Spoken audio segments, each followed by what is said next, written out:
आज से लगभग 45 साल पहले 1970 में जब डीट्रिक मार्टेसिटज एक मल्टीनेशनल कंपनी ब्लेंडेक्स में टूथपेस्ट के एक मार्केटिंग मैनेजर के तौर पर काम करते थे। इस काम के लिए इन्हें अक्सर एशिया आना पड़ता था और इसी दशक में एनर्जी ड्रिंक पूरे महाद्वीपों पर बहुत तेजी से फैल रहा था, लेकिन वेस्ट में इसके बारे में बहुत कम लोग जानते थे।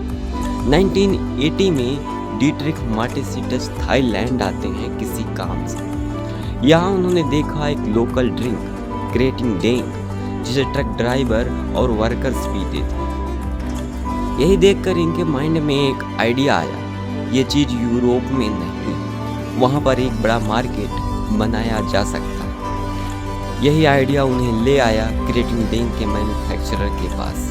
यहाँ उन्होंने थाई मैन्युफैक्चरर के साथ एक सौदा किया कि वे दोनों मिलकर एक नई कंपनी रेड बुल GmbH में इन्वेस्ट करेंगे और दोनों ने $5 लाख तक इन्वेस्ट किया, जो वेस्टर्न कंज्यूमर को ध्यान में रखते हुए प्रोडक्ट को फिर से तैयार किया। क्रेटिंग डेंग की नाम की जगह रेड बुल रखा और कई चेंजेस किए, जैसे पैकेजिंग में, टेस्ट में और एक 250 ml का कैन प्रीमियम लुक के साथ तैयार कर दी। फाइनली गवर्नमेंट अप्रूवल के साथ 1987 में red bull energy drink Austria में लॉन्च कर दिया गया। शुरुआत में इसे प्रीमियम और मायावी रूप से पेश किया गया, जो एवरेज सोडा से कहीं अधिक महंगा था। फिर भी मार्टेसिटज ने कई बारों को स्टॉक करने के लिए राजी किया। मार्टेसिटज इसे उन स्थानों पर भी बेचे जहां इसकी ज़रूरत हो, उन स्थानों पर फ्री में बांटे जहां लोग हार्ड वर्क कर रहे हैं, जैसे यूनिवर्सिटी कैंपस ने एग्जाम के दिनों दिन रात काम करने वाले टैक्सी ड्राइवरों को दिया। और जल्द ही यह छोटी सी कंट्री ऑस्ट्रिया में बिना प्रचार किए मुँह जबानी ही फैल गया। अपने फर्स्ट ईयर में इन्होंने 1.2 मिलियन कैन बेचे और सेकंड ईयर में 1.7 मिलियन कैन बेचे और जल्द ही प्रॉफिट में आ गए, जो हर स्टार्टअप फाउंडरों का ड्रीम होता है। अभी तक तो यह कंपनी सफल रही, लेकिन मार्टेसिटज इसे एक्सपेंड करना चाहते थे, जबकि यूरोप के अधिकतर देश इसे अप्रूवल देने से कतरा रहे। लेकिन हंगरी और स्लोवाकिया ने इसे अप्रूवल दे दिया और बड़ी मार्केटों ने इसे अप्रूवल नहीं दिया। यह ज़्यादा यूज़ करने से हेल्थ पर खराब असर डालेगा। लेकिन मार्टेसिटज बहुत लकी पर्सन थे। 1 जनवरी 1993 को यूरोपियन यूनियन ने अपना सिंगल मार्केट लॉन्च किया। अब सभी EU मेंबर स्टेट अपने ट्रेड बैरियर को हटा देंगे, मतलब अब उनकी इकोनॉमी एक हो जाए। इसके तहत एक EU कंट्री सभी EU कंट्रीज में कुछ शर्तों के साथ अपने सभी प्रोडक्ट को बेच सकते हैं। 1993 के रेगुलाइजेशन के बाद रेड बुल अपना विस्तार कर चुका था, बस अब ज़रूरत थी इसे खरीदने के लिए लोगों को कन्विंस करना। मार्टेसिटज जानते थे कि बाहर जाने से अब काम नहीं होगा। मार्टेसिटज कोई तरीका ढूंढ रहे थे, लेकिन पहले से ही उनके पास एक तरीका था।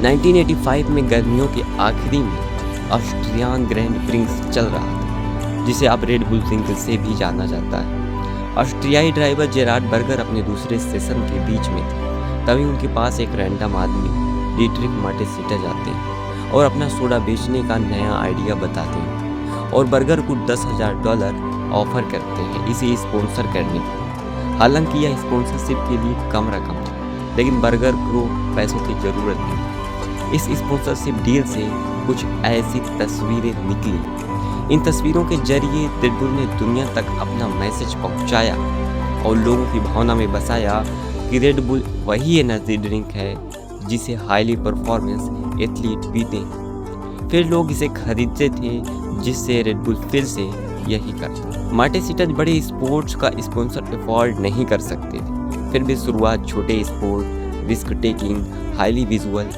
अनडेवलप्ड स्पोर्ट से की। ये किसी टीम, इवेंट और लीग के स्पॉन्सर करने के बजाय हाईली परफॉर्मेंस एथलीट जैसे जेसिका फॉक्स, ये टॉप कैनोन स्लैमिस्ट प्लेयर जो 5 ओलंपिक और 4 वर्ल्ड चैंपियनशिप टाइटल जीते, या एफएमएक्स राइडर रॉबी मेडिसन, जो 2007 में लॉन्गेस्ट मोटरसाइकिल का रिकॉर्ड तोड़ दिया। ऐसे ही एथलीट को कंपनी ने स्पॉन्सर किया।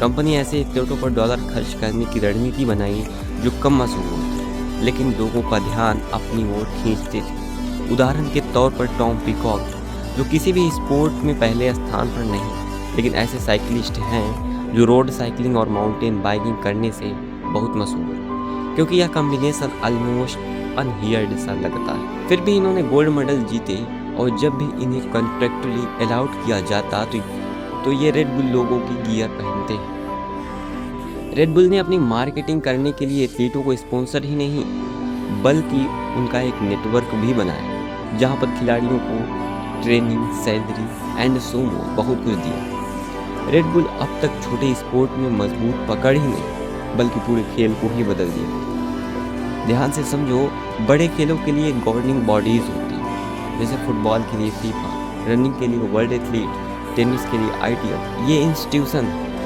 अपने अपने रूल बनाते हैं, कब क्या करना है और इस बार का इवेंट कहाँ होगा, सो मोर। लेकिन जो स्पोर्ट बहुत कम पॉपुलर होते हैं, उनमें ये गवर्निंग बॉडीज नहीं होती, जिससे ना कोई इवेंट, ना कोई रूल,